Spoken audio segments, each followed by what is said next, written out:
కూడా మేము ప్రజల్లోకి తీసుకెళ్తూనే ఉంటాం. కొంతమందికి వ్యక్తిగతంగా వాళ్ళకున్న ఎజెండాలు ముందు పెట్టుకుని కొన్ని ఆరోపణలు చేస్తూ ఉంటే అది కొంచెం బాధ కలిగిస్తుంది. కానీ ఆయన మాత్రం నిండు మనసుతోటి మీరు చెప్పిన పెద్ద మనుషులకి ఉన్నతమైన పదవులు రావాలని, వాళ్ళకి మంచి భవిష్యత్తు ఉండాలని ఖచ్చితంగా కోరిన వ్యక్తి పవన్ కళ్యాణ్ గారు.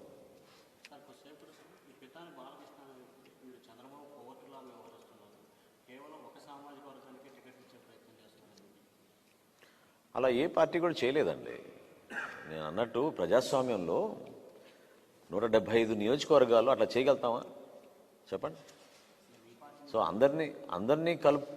అందరినీ కలుపుకొని పోయే మా ప్రస్థానంలో అనేక సందర్భాల్లో కొన్ని నిర్ణయాలు ఉంటాయి. స్థానికంగా ఈ బలాలు చూసి సామాజిక కోణం చూస్తాం, మా పార్టీ క్యాడర్ ఏ విధంగా యాక్సెప్ట్ చేస్తుందో చూస్తాం, సర్వేలు చేయించుకుంటాం. ఇవన్నీ చేసినాకనే నిర్ణయాలు తీసుకుని ప్రజల్లోకి వెళ్లే ముందు ఆ నిర్ణయాలు ప్రకటించి అభ్యర్థుల్ని ప్రకటించి అప్పుడు వెళ్తూ ఉంటాం. పొత్తులో భాగంగా డెఫినెట్గా కొన్ని ఇబ్బందులు సహజంగానే వచ్చినాయి.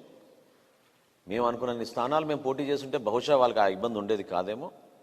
కానీ పరిస్థితులు రాష్ట్రాన్ని దృష్టిలో పెట్టుకుని కొన్ని నిర్ణయాలు తీసుకున్నారు పవన్ కళ్యాణ్ గారు. కాబట్టి దయచేసి వాళ్ళందరూ కూడా అర్థం చేసుకోవాలి.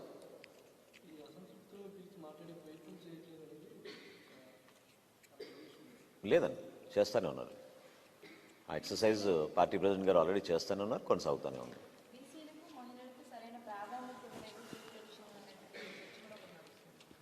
అంటే మాకున్న లిమిటెడ్ రిసోర్సెస్ తోటి లిమిటెడ్ నెంబర్ ఆఫ్ సీట్స్లో డెఫినెట్గా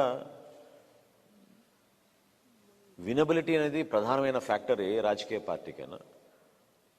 అది బేస్ చేసుకుంటూనే కరెక్ట్గా నిర్ణయాలు తీసుకోవాలి, జాగ్రత్తగా అందరికీ అవకాశాలు ఇవ్వాలనే ఉద్దేశంతో పవన్ కళ్యాణ్ గారు చాలా లోతుగా దీనిపైన సమాచారం తెప్పించుకునే నిర్ణయాలు తీసుకున్నారు. సో నాయకత్వం ఎక్కడైతే బలంగా ఉందో క్షేత్రస్థాయిలో వాళ్ళని పిలిపించుకొని మాట్లాడి వాళ్ళందరికీ కూడా ఒక అవకాశం కల్పించే విధంగా పార్టీ కూడా రేపటి రోజున ఆ స్థానంలో బలపడే విధంగా తప్పకుండా కొన్ని నిర్ణయాలు తీసుకున్నాం, దాన్ని ముందు తీసుకెళ్తానే ఉన్నాం.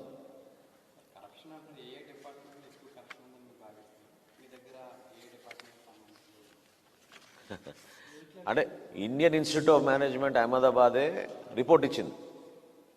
ఆ రిపోర్ట్ని బుట్టదాఖలు చేశారు ఈ ప్రభుత్వం. అది కూడా మీరు వెరిఫై చేసుకోండి. ఆంధ్రప్రదేశ్లో ఈ 5 సంవత్సరాల్లో ఉన్న అవినీతి గురించి ఇండియన్ ఇన్స్టిట్యూట్ ఆఫ్ మేనేజ్మెంట్ అహ్మదాబాదే ఓ రిపోర్ట్ ఇచ్చారు. ఆ రిపోర్ట్ కూడా వీళ్ళు తొక్కిపెట్టారు, బుట్టదాఖలు చేశారు. ప్రతి శాఖలోనూ ప్రతి వర్గాన్ని దెబ్బకొట్టింది ఈ ప్రభుత్వం. మేము అనేక శాఖల గురించి ఇక్కడే ప్రెస్ కాన్ఫరెన్స్లు పెట్టి మీకు వివరించాం. పాల వెలువలో ఉన్న అవినీతి, విద్యాశాఖలో ఉన్న అవినీతి, చివరికి ఫైనాన్స్ డిపార్ట్మెంట్లో ఈ రోజుకి 91,000 కోట్ల రూపాయలు ఎటు దారి మళ్ళీ అర్థం కాని పరిస్థితి. చిన్నపిల్లలకి ఇచ్చే బూట్లు బ్యాగుల్లో కూడా 120 కోట్ల రూపాయలు వీళ్ళు అవినీతి చేశారు.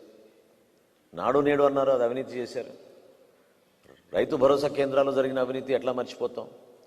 34,000 కోట్ల రూపాయలు జగనన్న కాలనీల కోసం భూములు కొనుగోలు చేశామని అవినీతికి పాల్పడ్డారు. ఇవన్నీ వాస్తవాలు. ఏ శాఖ తీసుకున్నా కూడా ఈ విధంగా జరిగింది. సలహాదారుల పైన ప్రభుత్వం ఖర్చు పెట్టిన అమౌంట్ విస్తుపోయారు రాష్ట్ర ప్రజలందరూ. 680 కోట్ల రూపాయలు ఖర్చు పెట్టారు సలహాదారుల కోసం. ఇవన్నీ అవినీతి డబ్బు కాకపోతే ఏంటిది? ఎంత తప్పు ఇది?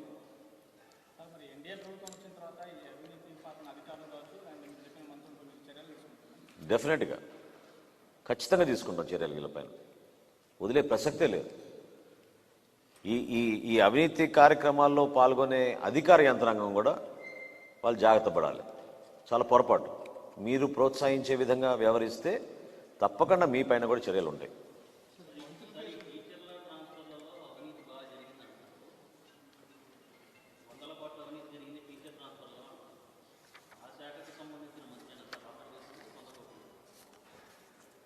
నేను ప్రభుత్వంలో జరుగుతున్న అవినీతి గురించి మాట్లాడాను. సో కొన్ని వివరాలు మా దృష్టికి వచ్చినవి, ఆ బాధితుల దగ్గర నుంచి మాకు వచ్చిన సమాచారం బేస్ చేసుకుని నేను మీకు వివరించాను. అది మీరు అర్థం చేసుకోవాలి.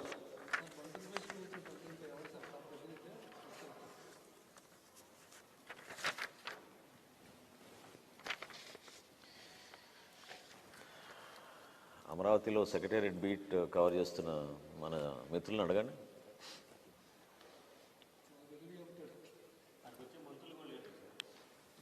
అది కూడా విన్నాను నేను, అది కూడా విన్నాను. అందరు క్యాంప్ ఆఫీస్ నుంచే వర్క్ చేస్తున్నారని విన్నాను, సెక్రటేరియట్కి ఎవరు రావడం లేదని విన్నాను. నేను కొన్ని మీకు ఫ్యాక్ట్స్ చెప్పాను, మీకు ఫిగర్స్ ఇచ్చాను. ఈ ఫిగర్స్ ఎప్పుడైనా బయటకు వచ్చినాయా? ఎందుకు రాలేదు? అది ఎందుకు ప్రశ్నించారు? మీరు మమ్మల్ని ప్రశ్న అడిగితే ఎట్లా? వైఎస్ఆర్సీపీ నాయకులు కానీ రాష్ట్ర డీజీపీ గారు కానీ ఈ వివరాలు ఎందుకు ఈ రోజు వరకు బయటకు పెట్టలేదు? ముఖ్యమంత్రి గారు సొంతంగా ఎందుకు సర్టిఫికెట్లు ఇచ్చుకుంటున్నారు? రూపాయి అవినీతి జరగలేదని ముఖ్యమంత్రి ఎట్లా చెప్పగలుగుతారు బహిరంగ సభలో? దానికన్నా పెద్ద అబద్ధం ఉంటుందా అసలు? అవినీతి జరగపోయి ఉంటే రోడ్లు బ్రహ్మాండంగా ఉండేవి, ప్రతి ఇంటికి కుళాయిలో నీళ్ళు వచ్చేవి, ప్రతి రైతుకి ఒక సబ్సిడీ దొరికేది,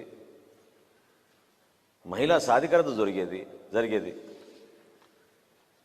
నేను గత నెల రోజుల నుంచి ఏ గ్రామానికి వెళ్ళినా ఇక్కడ ఎవరికైనా గేదెల పంపిణీ జరిగిందా చేతులు ఎత్తండి అంటే ఒక్క చేయి లేవలేదు ఇప్పటివరకు. మరి 4,17,000 గేదెలు పంచామంటున్నారు. 2,859 కోట్ల రూపాయలతోటి మేము గేదెలు కొన్నామన్నారు. మరి పాడి పరిశ్రమని ఇదేనా మీరు పెంచింది? అది అవినీతి కాదా? Thank you. సారీ, మిమ్మల్ని ఇంట్రడ్యూస్ చేయలేదేమో, ఫస్ట్ టైం వస్తున్నారు అనుకుంటా. అజయ్ గారు మా disciplinary committee chairman as well as senior member of our party. Then who else is missing? Masoor Reddy garu మా ప్రధాన కార్యదర్శి, గౌతమ్, అండ్ దెన్ ఏమైంది ఏదో ఆడవాడికి వచ్చారు.